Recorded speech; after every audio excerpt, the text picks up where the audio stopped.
Hi everyone. I, 25, female, am here because I choose to leave my family with rather than attend my stepsister's 25 female wedding, and I'm wondering if I'm an AH for choosing this. My father passed away when I was 6. I was very close to him and I did not take his death well. My mother was there for me, but she was not emotionally as available as I would have liked her to be due to her personality. She's a woman of very few words, and she believed that the best way to go through grief is to pretend the other person never existed in the first place. Hence, I had to cope with my father's death in whatever way I could. One of the things I did was I carried one of my dad's old photographs with me. It was a picture of him holding me as a baby. He looked really happy in the picture, and it was clicked right after I was born.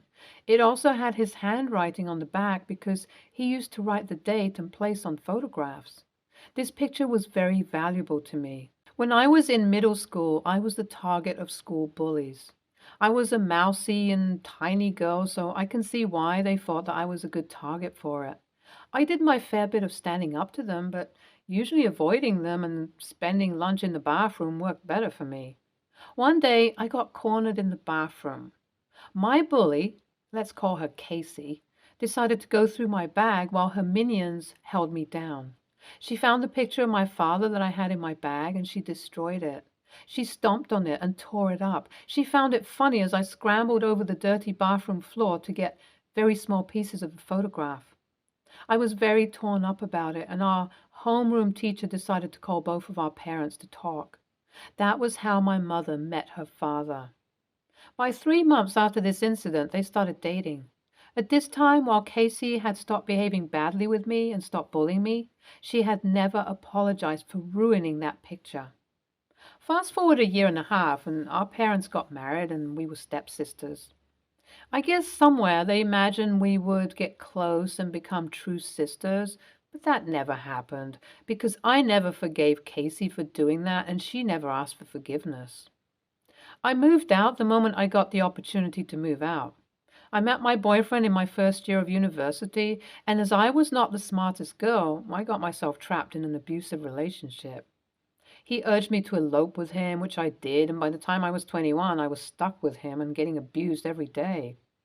The only way I got out of it was when I found him cheating on me with his ex, and his sister decided to help me get out of that situation. With her help, I filed for divorce, moved away, and found myself a job miles away from all that. Since I moved away to the West Coast, I was far away from my mom as well. Before this, I was just 2 states away, and now I was on a whole different side of the country. I have been here for about 2 years now, and life has been great. I can almost pretend that my past did not happen to me and that I did not end up going through the things that I did. My mom and stepdad did not quite understand why I left the marriage, as in their eyes, my ex-husband is the pinnacle of manliness and any girl would have been lucky to have him. That is why when he started dating Casey a year ago, they did not bat an eye. Every time I went home for Thanksgiving, my ex-husband would be there, and the way he behaved and looked at Casey was the same way he had trapped me into the marriage. I do not like Casey, but she is still my stepsister. So owing to that, I told our parents about the situation repeatedly, and they refused to listen. As I have mentioned before, they think that he's simply manly, and I was too oversensitive to understand where he was coming from. After having the same conversation where I point out the red flags and they dismiss them for the fifth time, I gave up. I tried to speak to Casey about this as well. I told her what I faced at the hands of EH and that she should be careful and not ignore the red flags. Her answer to my worries, "You're just jealous that I can make him happier than you have ever made him happy." I decided to keep my words to myself and let her do her own thing. I believe that it would be for the best way to take care of my mental peace and not feel like the villain every time I'm doing the right thing. Now, onto the incident that happened, which is causing me to write this post here. After a year and a half, I think, I'm not too sure, of dating, Casey and EH are planning on getting married in about 4 months. Casey, being the completely aloof person that she always has been, wants me to not only attend her wedding, but also wants me to be her maid of honor. Her delusions and wants of wanting to be close to me without ever apologizing for bullying me and destroying something so close to me, have been quite the source of entertainment in my life for the past 12 years, and it still has not lost its charm. I politely declined her invitation and told her that while I wish for nothing but the best for her marriage with him, I wanted nothing to do with her wedding. I did not want to attend it, and neither did I want to be the maid of honor. This did not sit well with her. She told my mom about this, who's extremely angry with me. In my mom's eyes, I never accepted Casey as my sister. She's not wrong. But she never quite understood why I refused to accept Casey as my sister. She told me that I do not understand the importance of family and I should be there for things like this despite being an antisocial burden on her shoulders. Her words, not mine. I told her that I would be present for a wedding of a family member, but I never considered Casey as my family. I never thought she was remotely my family because she never apologized for bullying me. She never apologized for destroying my father's picture, and my mom never gave me the time to adjust to her dating Casey's father before marrying him. When I spelled it all out for my mother, she did what she did best and dismissed me. She told me that she was not going to lead her life controlled by the emotions of a child. I told her that that was not what I meant and tried to explain that I did not want to control her life back then, and I simply wanted her to give me the time to adjust to her dating my bully's father. But my mother insisted that what I said was not the case. I just wanted to be a control freak and dictate her life. She even said that because of my controlling nature, my marriage did not work out. It was almost like she never heard of the abuse and the cheating, even though I had said it to her multiple times. After the conversation, I lowered my contact and my communication with my family. After a week of that, Casey called me and gave me an ultimatum. She said either I attend her wedding or I will no longer be on the will. I guess this was my mom's idea because she often thought that I was very materialistic, owing to my workaholic nature, when really I worked to sustain my childhood dreams that my mother never gave me the time of the day, too. So you can imagine their surprise when I decided that I would rather not be in the will than attend that wedding. That has led to a lot of screaming, shouting, and scathing voicemails from my mom and some from my stepdad who thinks I'm terrible, emotionally immature, idiotic person who does not know what to prioritize. I think that I should prioritize my mental peace, but I guess the unlimited barrage of hateful messages and voicemails have me wondering if I am truly in the right. So what do you think? AITA? Update 1. Thank you for validating my emotions that my mother dismissed so rudely. I appreciate that so many of you feel like my lack of sisterly affection towards Casey is understandable because of how she destroyed my father's picture. I understand that I am yet to move on from the hurt I felt, and I do believe that if I got an apology from Casey and I was given time to get accustomed to my mother and her father dating, I would have accepted her as my true sister. But since I was not given that time or liberty, I feel like this is the only way I can deal with her. To everyone who's saying I should have gone no contact with my family from the moment they refused to support my escape from the abusive marriage, you guys are right. I suppose I just really wanted a family, even though I never felt held or accepted by them. I will go no contact with them from now on. Thank you for making me feel less guilty about this decision. Update 2. I have been no contact with my family for the past 3 months. They posted the pictures of the wedding and it seemed like an amazing ceremony. However, there were also several shady posts clearly referring to me. In those posts, my stepsister and mother expressed their disdain towards me. I can't say that I'm surprised. I believe I would have been surprised had they let it go. After going through all of those posts, I decided that perhaps blocking them on social media would also impact my mental peace positively, and so I did it. I must say, I feel much better now. I have been focusing on myself, and I've been thinking about going for a better job. I have not decided yet. Update 3. As you have guessed, Casey's marriage did not work out as well as she thought it would. They'd been married for about 6 months and she found her husband in bed with someone else. I heard that when she found out, she broke a few vases around the house, which is pretty expected reaction. She wants a divorce, but our parents are not willing to help her out with it. I heard all of this from my friends as my family has not reached out to me. I'm not surprised at all. Since I've gone no contact with them, I got the opportunity to deal with the emotions that I harbor towards her. And I have realized that while I do not like her as my sister, I do not want anything bad to happen to Casey. Hence, I asked my friend to give Casey the number of my divorce lawyer. I do not know if she's going for it or not, but I hope that she ends up safe. That's pretty much all I can do and want to do with all the resources I have at hand. I can understand why you do not want to attend her wedding right off the bat. You do not date your sister's abusive and cheating ex. But with the backstory, I can also see why you are feeling the emotions that you are feeling. Your NTA, OP. Next story. So I co-parent with my ex. We were never married and they have custody of my son. Informal arrangement. We never went to court or anything, but we wanted to both have a relationship with him. He is over a year old now, and I've had him for many overnights, and we often do things together, including with both our families. I pay for part of his daycare tuition.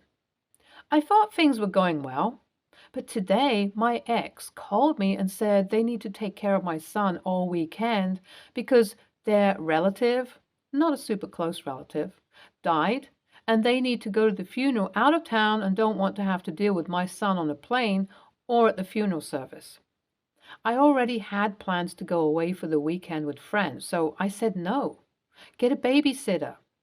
My ex blew up at me and said a family funeral trumps a trip with friends, and that it was selfish, psychopathic, and narcissistic of me not to cancel. I have been known to misjudge stuff sometimes, which is why I'm posting here as a self-check. But I really don't agree. I think I had existing plans. My ex gave me basically no notice, and I can't bring a baby on this trip. Long drive, not appropriate atmosphere. And especially if my ex is going to fling hateful words and insults at me. Why would I change my plans? So, AITA? Edit. I don't know when the bot tallies things up, but the consensus seems clear, although not completely unanimous. I do think some of the comments here are kind of harsh, since I do love my son and my intent was not to spite my ex. Just I feel it was an unreasonable ask. So I have some reflecting to do. I don't know if I'll be able to find a babysitter. Thank you, everyone.